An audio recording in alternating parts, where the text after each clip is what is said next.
Dolley Madison was a charismatic First Lady and political powerhouse who helped define the role of presidential spouse in the young American Republic. Dolley Madison, wife of the fourth United States President James Madison, was born Dolley Payne in Guilford County, North Carolina on May 20, 1768. She came from a Quaker family. She had a warm and engaging personality. Dolley's early life was shaped by her family's religious convictions and their eventual move to Virginia. She was raised in the simple traditions of the Quaker faith until circumstances forced her family to relocate when she was still a child. Then in 1783, her father moved the family to Philadelphia, the bustling capital city where Dolley would come of age during the formation of the new nation. Dolley Madison experienced personal tragedy early in her adult life. In 1790, Dolley married John Todd, a Quaker lawyer in Philadelphia. They had 2 sons together, but happiness was short-lived. In 1793, a devastating yellow fever epidemic swept through Philadelphia. The disease claimed thousands of lives in a matter of months. Dolley's husband John Todd died from the fever, as did their youngest son. At 25 years old, Dolley found herself a widow with 1 surviving child. The young widow inherited property from her late husband, making her financially independent. Dolley was a beautiful woman with dark hair and striking blue eyes. Her charm and vivacity made her popular in Philadelphia society despite her Quaker upbringing, which emphasized modesty and plainness. In 1794, Dolley met James Madison through the intervention of mutual friends. Aaron Burr, who would later become vice president, arranged the introduction. James Madison was a Virginia congressman, 17 years older than Dolley, and one of the architects of the Constitution. He was a small man, standing only 5 feet 4 inches tall, quiet and scholarly by nature. Madison was immediately smitten with the vivacious young widow. Dolley was equally attracted to the brilliant statesman despite their differences in temperament and background. Their courtship was brief but intense. Within months of meeting, James Madison proposed marriage. Dolley faced a difficult decision. Marrying Madison meant leaving the Quaker faith, as the Society of Friends forbade marriage to non-Quakers. She would be expelled from the religious community that had shaped her entire life. But Dolley chose love and ambition over religious tradition. On September 15, 1794, Dolley Payne Todd married James Madison in a ceremony at her sister's home in Virginia. The marriage transformed Dolley's life completely. She was cast out of the Quaker meeting for marrying outside the faith, but she gained entry into the highest circles of American political society. James Madison was a close friend and political ally of Thomas Jefferson. When Jefferson became president in 1801, he appointed Madison as Secretary of State. The Madisons moved to the new capital city of Washington. Thomas Jefferson was a widower, and the president's house, as it was then called, had no official hostess. Jefferson asked Dolley Madison to serve as his hostess for official functions. This was Dolley's introduction to the role she would make famous. Dolley Madison understood instinctively what many politicians did not, that social gatherings could be powerful political tools. She had a gift for making people feel welcome and important regardless of their political affiliations. Dolley would remember names and personal details about guests, making each person feel valued. She dressed beautifully, often wearing turbans adorned with feathers, which became her signature style. Her Wednesday night drawing rooms became legendary in Washington society. These gatherings brought together politicians from opposing parties, diplomats from foreign nations, and prominent citizens in an atmosphere of warmth and hospitality. Dolley served refreshments, including her famous ice cream, and created spaces where political rivals could meet on neutral ground. In 1809, James Madison was elected as the 4th President of the United States. Dolley Madison became First Lady, though that title was not yet in common use. She was 40 years old and ready to transform the role of presidential spouse. The president's house was still unfinished and sparsely furnished when the Madisons moved in. Dolley took charge of redecorating and furnishing the mansion. She worked with architect Benjamin Henry Latrobe to create elegant public spaces suitable for entertaining foreign dignitaries and hosting state functions. Dolley chose crimson velvet curtains, imported furniture, and elegant decorations. She wanted the president's house to reflect the dignity and importance of the young nation. Dolley continued her Wednesday night receptions, but on a grander scale. These gatherings were open to a wide range of people, not just the political elite. Dolley believed in democratic hospitality. Anyone properly dressed could attend her receptions. She would greet each guest personally, often standing for hours to ensure everyone felt welcomed. Foreign diplomats were impressed by her grace and political acumen. Dolley had an extraordinary memory for faces and names. She could discuss politics intelligently without appearing to take partisan positions. This neutrality was strategic. By remaining personally popular across party lines, Dolley helped her husband navigate the bitter political divisions of the era. The early 19th century was a time of intense political conflict in America. The Federalists and Democratic Republicans fought bitterly over the direction of the country. Foreign policy was particularly contentious. Britain and France were at war, and both nations interfered with American shipping. James Madison faced enormous pressure as president. The British Navy was stopping American ships and forcing American sailors into British service, a practice called impressment. Western settlers wanted the government to remove Native American tribes from their lands. War hawks in Congress pushed for military action against Britain. Madison tried to avoid war through diplomacy and economic pressure, but tensions continued to escalate. In June 1812, President Madison asked Congress to declare war on Great Britain. The War of 1812 began with America poorly prepared for military conflict. The army was small and poorly trained. The Navy had only a handful of ships compared to Britain's massive fleet. Early military campaigns were disasters. American forces failed in attempts to invade Canada.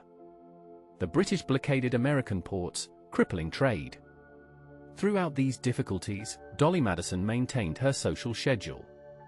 She understood that maintaining normalcy and morale was important for the nation's spirit. Her Wednesday receptions continued. She visited wounded soldiers and worked to raise funds for military supplies. Dolley became a symbol of American resilience during wartime. By the summer of 1814, the war had turned more dangerous for the American capital. British forces had defeated Napoleon in Europe and could now focus their military might on America. A British fleet sailed into Chesapeake Bay with thousands of veteran soldiers. Their objective was Washington itself. In August 1814, British troops landed in Maryland and marched toward the capital. American militia forces attempted to stop them at Bladensburg, just outside Washington. The Battle of Bladensburg was a rout. American forces fled in panic. The road to Washington lay open to the British Army. President Madison rode out to observe the battle and nearly got caught in the retreat. He sent word to Dolley to evacuate the president's house. Dolley Madison faced the most important hours of her life. She could hear the sounds of battle in the distance. Government officials were fleeing the city in panic. Many people urged Dolley to leave immediately, but she refused to go until she had saved what she could. Dolley organized the removal of important government papers and documents. She packed up silver and other valuables. But her most famous act was saving the portrait of George Washington. A full-length portrait of the first president by Gilbert Stuart hung in the dining room. Dolley was determined that this symbol of the nation would not fall into British hands. The portrait was screwed to the wall and could not be easily removed.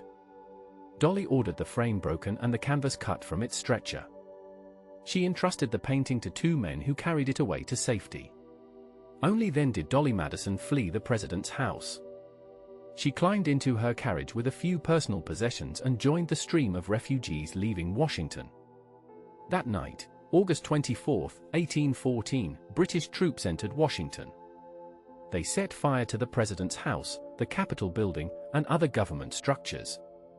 The fires could be seen for miles. The British meant to humiliate America by burning its capital. But they had not counted on Dolley Madison's courage becoming a rallying point for American pride. News of Dolley's actions spread quickly through the country. While government officials and military leaders had fled in panic, the president's wife had kept her composure and saved national treasures. Dolley Madison became a hero. Her courage in the face of invasion inspired Americans and embarrassed those who had run. The British occupied Washington for only 26 hours before withdrawing. A severe thunderstorm helped extinguish the fires they had set. When the Madisons returned to Washington, they found the president's house a burnt-out shell. The Madisons moved into temporary quarters. The president's house would not be fully restored until after Madison left office. The exterior was painted white to cover the burn marks from the fire, which is why it eventually became known as the White House. The War of 1812 continued for several more months after the burning of Washington. American forces won important victories, including the successful defense of Baltimore and Andrew Jackson's victory at New Orleans. In December 1814, American and British diplomats signed the Treaty of Ghent, ending the war. News of the treaty reached America in February 1815. The war had resolved little of substance, but Americans felt they had proven themselves against the world's greatest military power. National pride surged. James Madison's presidency, which had seemed a failure during the darkest days of the war, was now viewed more favorably. Dolley Madison's popularity was at its peak. Dolley continued as First Lady through the remainder of Madison's second term. Her social gatherings resumed in the temporary executive mansion. She remained the center of Washington's social and political life. Foreign visitors continued to be impressed by her charm and intelligence. Dolley had essentially created the model for what a First Lady could be. She was not merely a hostess but a political partner to her husband, though she was always careful to work behind the scenes. She used social occasions to advance her husband's political goals. She gathered intelligence about political opponents and foreign diplomats through conversation. She helped bridge divides between feuding politicians by bringing them together in social settings. In 1817, James Madison's presidency ended. James Monroe was inaugurated as the fifth president.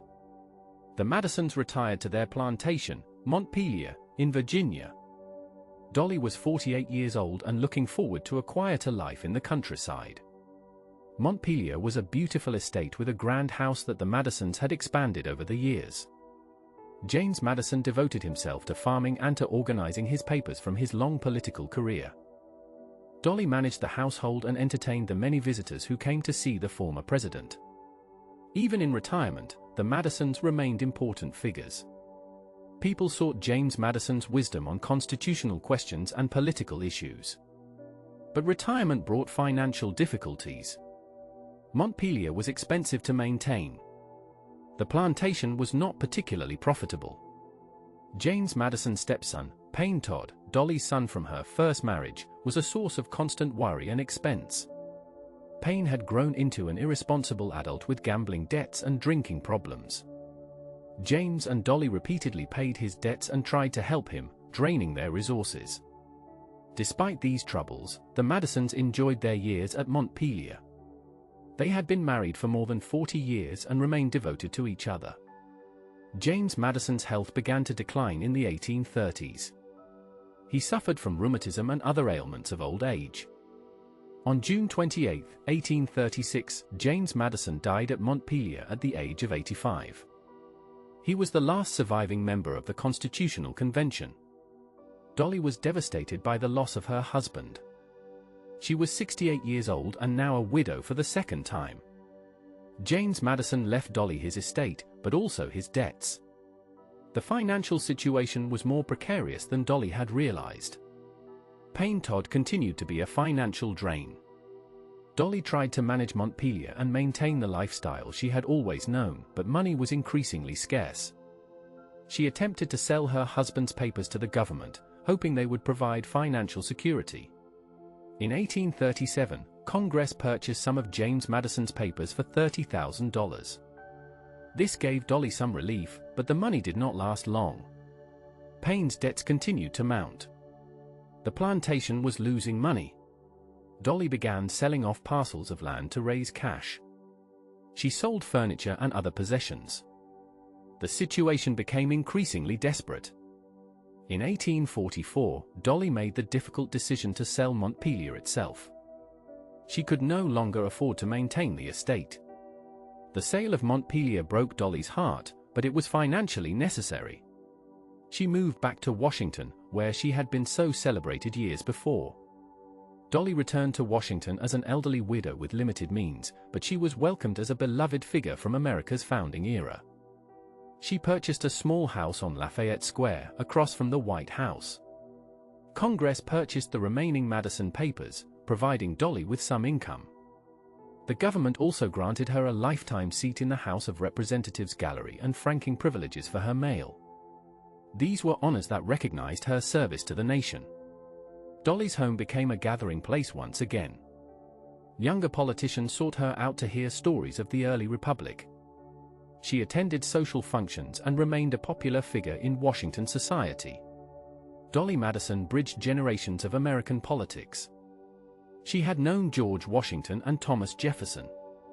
She had lived through the Revolution, the Constitution, the War of 1812, and now the expansion of the nation westward. She had witnessed the growth of political parties, the rise of democracy, and the increasing tensions over slavery. Dolley herself had owned slaves throughout her life, both at Montpelier and in Washington. This was a moral contradiction she shared with many of the founding generation. She benefited from enslaved labor while helping to build a nation founded on principles of liberty and equality. In her final years, Dolley's health declined. She suffered from various ailments and became increasingly frail. But she maintained her dignity and her interest in the world around her. She followed political events and continued to receive visitors when she was able. Dolley Madison remained mentally sharp until near the end of her life. On July 12, 1849, Dolley Madison died at her home in Washington. She was 81 years old. President Zachary Taylor and his entire cabinet attended her funeral, along with members of Congress and foreign diplomats. She was buried next to James Madison at Montpelier. Dolley Madison left a complex legacy. She had transformed the role of First Lady from a purely ceremonial position into one of political and social significance. She demonstrated that a president's spouse could be a political asset and a partner in governance. She used social occasions strategically to advance political goals and bridge partisan divides. Her courage during the burning of Washington made her a national hero. She preserved important symbols of American heritage at personal risk. Dolley understood the power of symbols and the importance of morale in building national identity. But Dolley's legacy also includes the contradictions of her era. She was a slave owner who benefited from the oppression of others. She lived extravagantly while enslaved people labored to support her lifestyle. She was a woman of remarkable ability who operated within severe constraints on women's power. She could not vote or hold office, but she influenced politics through her husband and through social connections. Dolley navigated these contradictions with grace and intelligence, but they were contradictions nonetheless. She was a product of her time, with all the moral blind spots that entailed. Dolley Madison's influence extended beyond her lifetime. Future First Ladies looked to her example. She established traditions of White House entertaining that continued for generations. Her Wednesday receptions became a model for how presidents could connect with citizens and politicians in informal settings. Her attention to the symbolic importance of the presidency influenced how the office was presented to the public.